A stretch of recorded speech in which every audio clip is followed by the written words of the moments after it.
Ayun po. Mapagpalang gabi sa ating lahat at higit sa ating Panginoon. So, ating pong pag-uusapan ngayong gabi ay patungkol sa pangalawang salitang binitawan ng ating Panginoong Hesus doon sa cross ng Kalbaryo. So, ang talata po ay ating makikita doon sa Lucas 23 verse 43, verse 39. Nilait siya ng isa sa mga kriminal na nakapako sa cross. Sinabi nito, "Hindi ba ikaw ang Kristo? Iligtas mo ang iyong sarili at pati na kami." Ngunit sinaway siya ng isa pang kriminal. Sinabi niya, "Hindi ka ba natatakot sa Diyos? Ikaw man ay pinaparusahan din.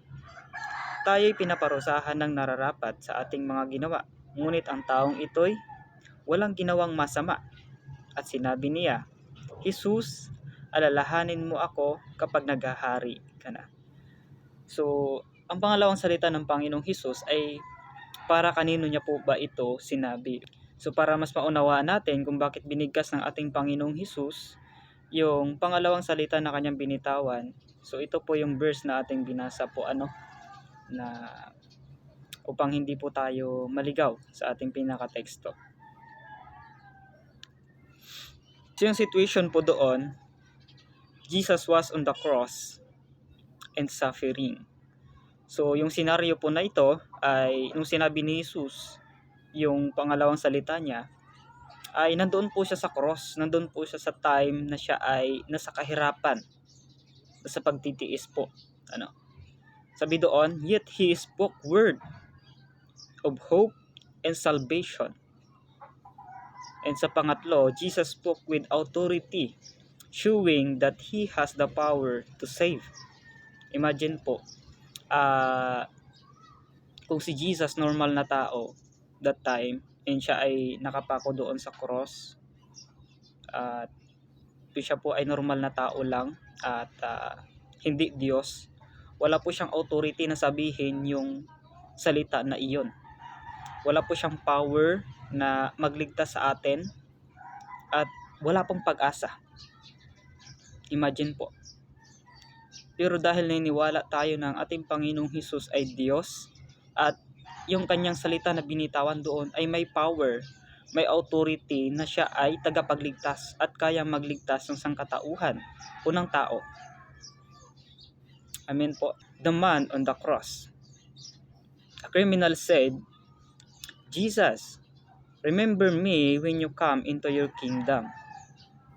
Sabi ng kriminal, "Panginoon, alalahanin mo ako kapag dumating na ang iyong paghahari."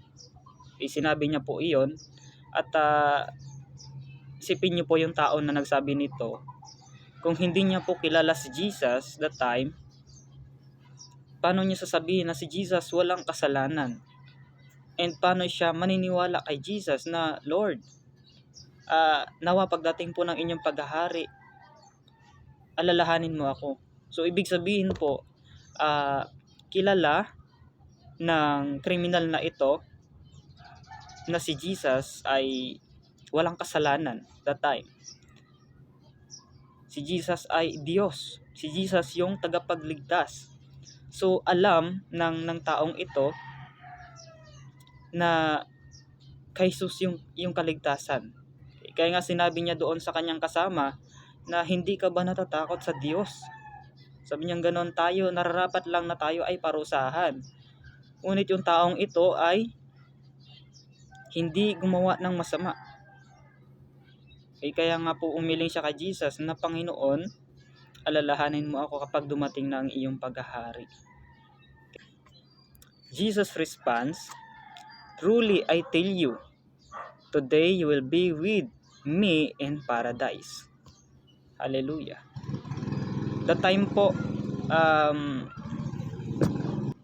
po nung hiniling po yun ng tao kay Jesus na alalahanin siya kapag dumating na yung paghahari niya. Di ko alam kung instant po namatay yung tao na iyon, pero isa lang po yung masasabi natin sa time na yun, na kahit sa kahuli-hulihang sandali ay nakamit niya yung kaligtasan sa ating Panginoong Hesus. Pwedeng minutes and hour na lang ng buhay niya, pero naligtas siya dahil siya po ay naniwala sa ating Panginoong Hesus that time. So, sabi ni Jesus, truly I tell you, today, you will be with me in paradise. Today, you will be with me in paradise. So, ibig sabihin that time, so, pwedeng namatay yung tao po na iyon, pero naligtas po siya dahil sa paniniwala sa ating Panginoong Hesus. There is hope even at the last moment.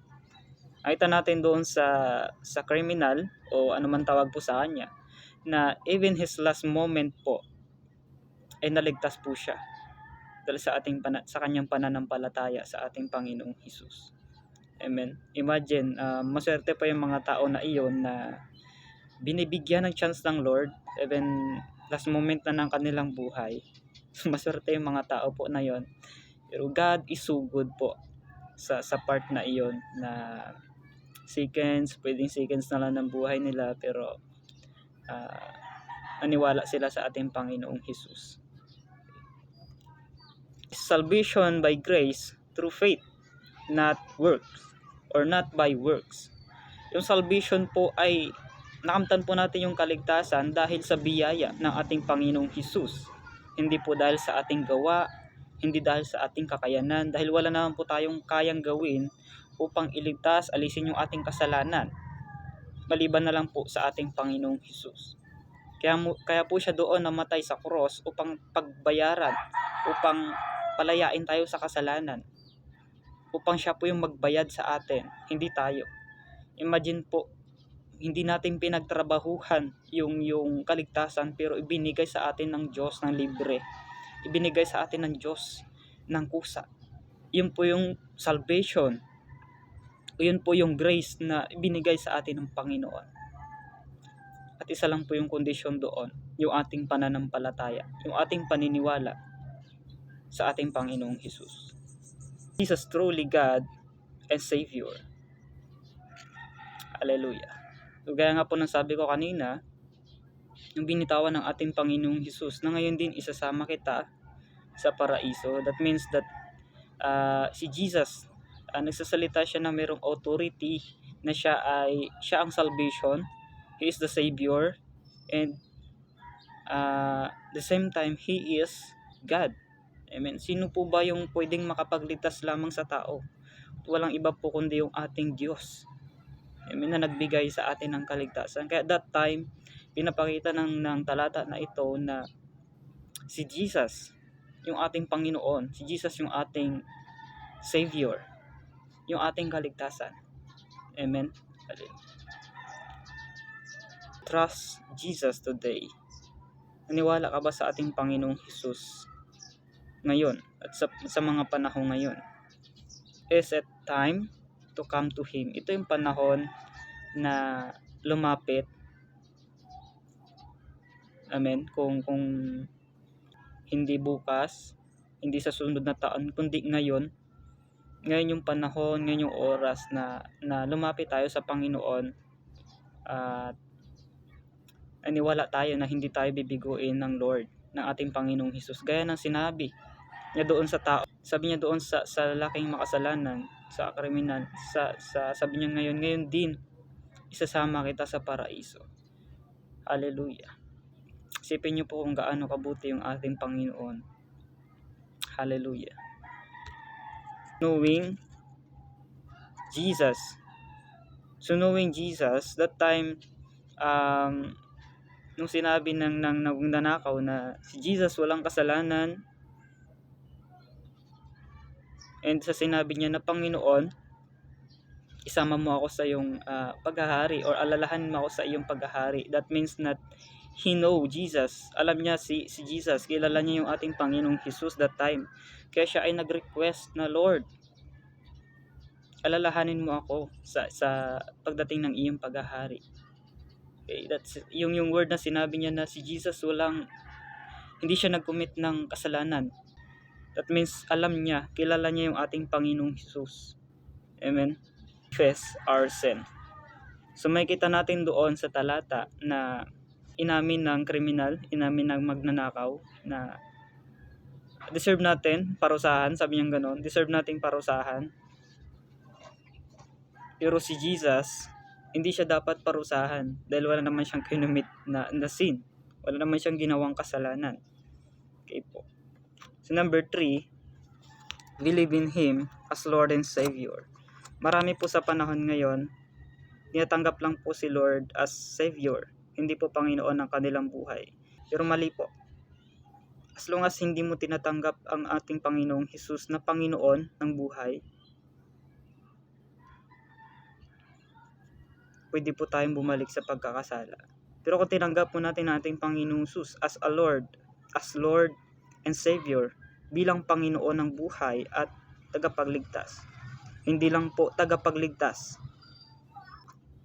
So, importante na kilala natin ang ating Panginoong Hesus. Importante na humingi tayo ng kapatawaran sa ating mga kasalanan at maniwala sa ating Panginoong Hesus bilang Panginoon ng ating buhay at tagapagligtas. Sabi dito, it's never too late to come to Jesus. Hindi pa raw huli ang lahat para lumapit sa ating Panginoong Hesus. Ano po? So, kailan po tayo mag-decide, maniwala? Yung time po na tayo ay buhay pa. Ito po yung time na tayo ay may lakas pa, may time pa na maniwala, sumunod, tanggapin yung ating Panginoong Hesus. And number 2, there is hope in the name of Jesus. Meron pong pag-asa sa ating Panginoong Hesus, sa pangalan ng ating Panginoong Hesus. Meron pong pag-asa. Katulad po ng tao na iyong kriminal sa ating pinag-uusapan. That time is, kung ako siguro yung sa cross na nakapako sa panahon ni Jesus, na hindi ko kilala yung ating Panginoong Hesus, parang sasabihin ko rin sa sarili ko na wala na akong pag-asa. Pinako ako na makasalanan, kriminal, and kung hindi ko kilala yung ating Panginoong Hesus, and as a reflection, kung hindi kilala ng tao na iyon yung ating Panginoong Hesus, masasabi niya rin sa sarili niya na walang pag-asa. Pero dahil kilala niyo po yung ating Panginoong Hesus that time, sabi niya doon, there is hope in the name of Jesus. Sa pangalan ng ating Panginoong Hesus, merong pag-asa. Merong kaligtasan. Amen. Kaya God is so good sa ating buhay. Ang Diyos ay dakila. Ang Diyos ay mapagmahal. At hindi niya tinitignan kung sino tayo. Ang gusto lang sa atin ng Panginoon ay lumapit, tanggapin at maniwala sa Kanya po. At sumunod sa Kanya. Amen. Wala pong hinihiling ang Diyos na kapalit, kundi yung ating pananampalataya at paniniwala sa ating Panginoong Hesus. Na kapag po tayo ay mag-decide na sumunod, na kapag tayo po ay nag-decide na maniwala sa ating Panginoong Hesus, there is hope. Meron pong pag-asa sa Kanyang pangalan. Hallelujah. Today, you will be with me in paradise. Ngayon din, isasama kita sa paraiso. So ito yung pangalawang salitang binitawan ng ating Panginoong Hesus doon sa cross ng Kalbaryo before po siya mamatay or before po siya ilibing. Amen po.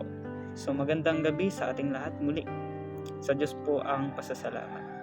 Tayo po ay manalangin.